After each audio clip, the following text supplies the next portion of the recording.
हमारे परमेश्वर का कल्याण भी तब होगा जब वो हमारी शरण में आएगा, कंस की शरण में।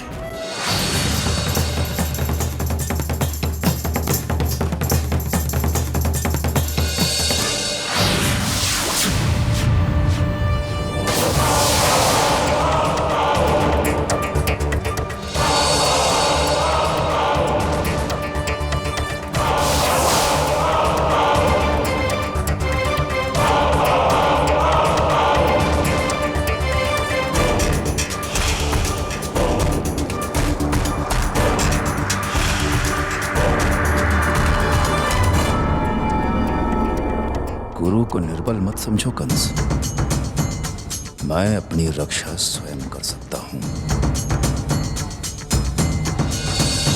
गुरुदेव प्रणाम।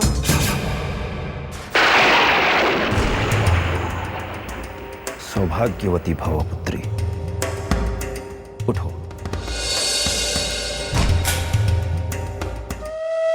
मेरा आशीर्वाद सदैव तुम्हारे साथ रहेगा। गुरुदेव, मैं जानती हूं मेरे पति जो कुछ भी कर रहे हैं वो उनके मर्यादा व आचरण के प्रतिकूल है, किंतु मैं विवश हूं गुरुदेव। पत्नी पति की अर्धांगिनी होती है, वो पति के पाप पुण्य सुख दुख के बराबर की हिस्सेदार होती है। इसलिए मेरी आपसे प्रार्थना है गुरुदेव कि आप मेरे पतिदेव को क्षमा कर दीजिए। उनके आचरण व व्यवहार द्वारा आपको जो कुछ भी कष्ट पहुंचा उसका दंड आप मुझे दे दीजिए गुरुदेव। मैं उनके दंड की भागीदार तो हो ही सकती। पुत्री, तुम ऐसा क्यों सोच रही हो कि मैं मथुरा नरेश को कोई शाप या दंड दूंगा? मैं जानता हूं कि उनके जीवन के साथ और भी कई लोगों का जीवन जुड़ा हुआ है,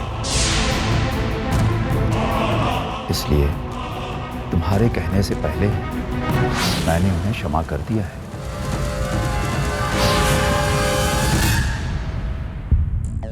मुझे गर्व है गुरुदेव कि आप जैसे आचार्य का मथुरा को आशीर्वाद प्राप्त है। लेकिन मेरी आपसे विनती है गुरुदेव कि मथुरा के शुभ के लिए उसे सदैव आशीर्वाद देते रहे।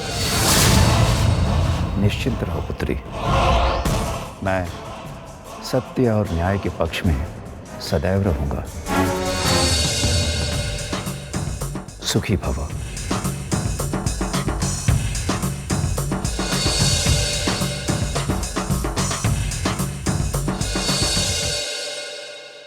नारायण नारायण। प्रभु, ये क्या? कंस ने अपने गुरु आचार्य गर्ग को भी नहीं छोड़ा। उनका अपमान करते हुए इसे तनिक भी लज्जा नहीं आई। देवर्षि, कंस सब कुछ जानता है कि गुरु का क्या स्थान होना चाहिए, परंतु जब मनुष्य काम, क्रोध, मद और लोभ में अंधा हो जाता है तो उसके विचार करने की शक्ति समाप्त हो जाती है। उसे पात्र कुपात्र बड़े छोटे में अंतर नहीं दिखाई पड़ता। इस समय कंस की भी यही स्थिति है। किंतु प्रभु, कंस के तीखे वचनों से आचार्य गर्ग तनिक भी विचलित नहीं हुए। देवर्षि, गुरु की यही महानता होती है। पहले वो शिष्य की प्रत्येक त्रुटि को क्षमा करते हैं और फिर उसे विवेक के पथ पर चलने के लिए प्रेरित करते हैं। नारायण नारायण। सत्य कह रहे हैं प्रभु, गुरु की महिमा तो कोई नहीं जान सकता। धिक्कार!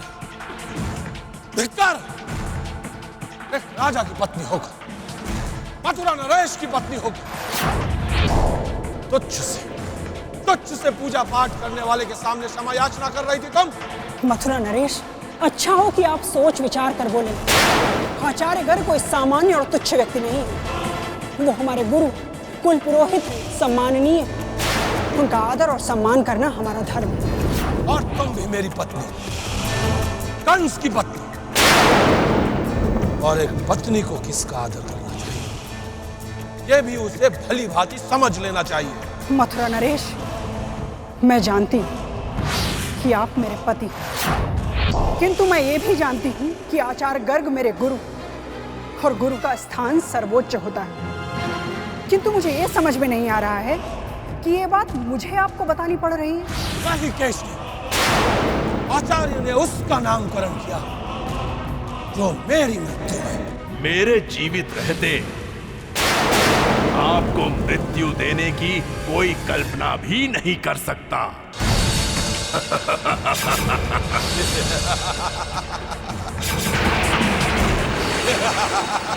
प्रणाम मथुरा नरेश। प्रणाम मित्र।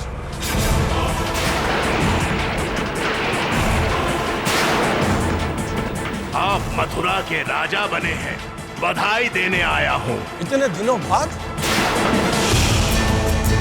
तुमसे मिलकर बहुत प्रसन्नता हुई मित्र। मैं आपकी प्रसन्नता दुगनी करना चाहता हूँ। वो कैसे? कृष्ण को मिटाकर।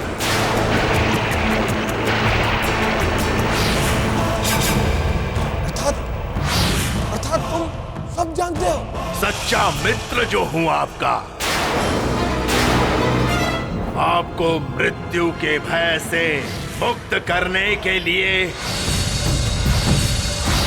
आपके शत्रु को मिटाने आया हूं मैं। कहे तो उस कृष्ण को उठाकर यहाँ ले आऊं? नहीं मित्र नहीं, उस कृष्ण का अंतिम संस्कार वही गोकुल में कर दो। तो फिर आज्ञा दीजिए। आज्ञा है मित्र। प्रणाम। विजयी भव।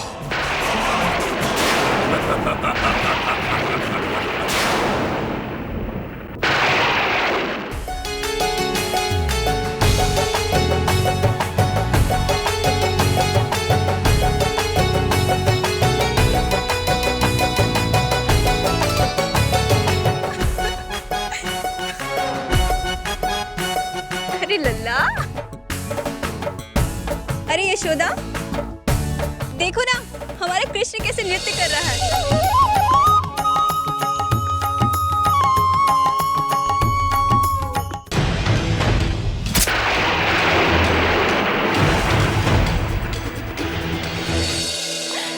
इसे तो बस अवसर चाहिए जीजी। छोटे, आज्ञा भैया, हिरण्याक्ष का पुत्र उत्कच अतिथि बनकर आया है। हिरण्याक्ष को मुक्ति देने के लिए तो तुमने वरा अवतार लिया था, इसे कैसे मुक्ति दोगे?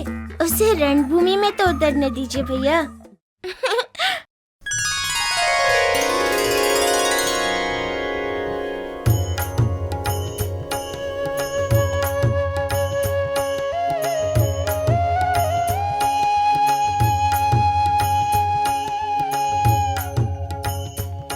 क्या है कुर्ता तुम मेरे लिए बना रही हो?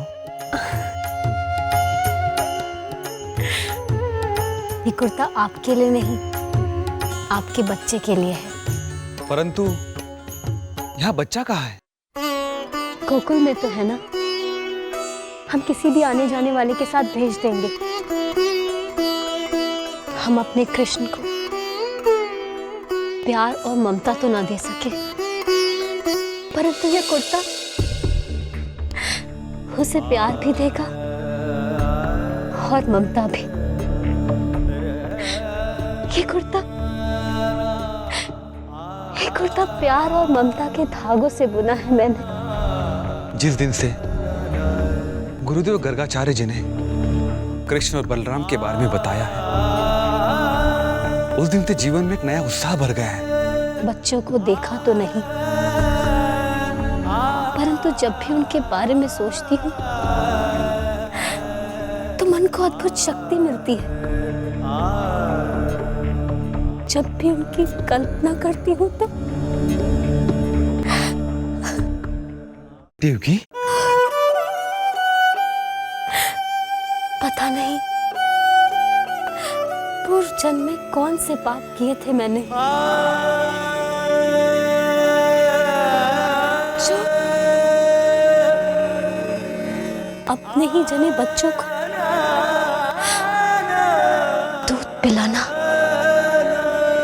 लोरी गाना, सुलाना नहलाना कुछ भी ना कर पाई मैं। शायद ये मेरे भाग्य में ही नहीं था।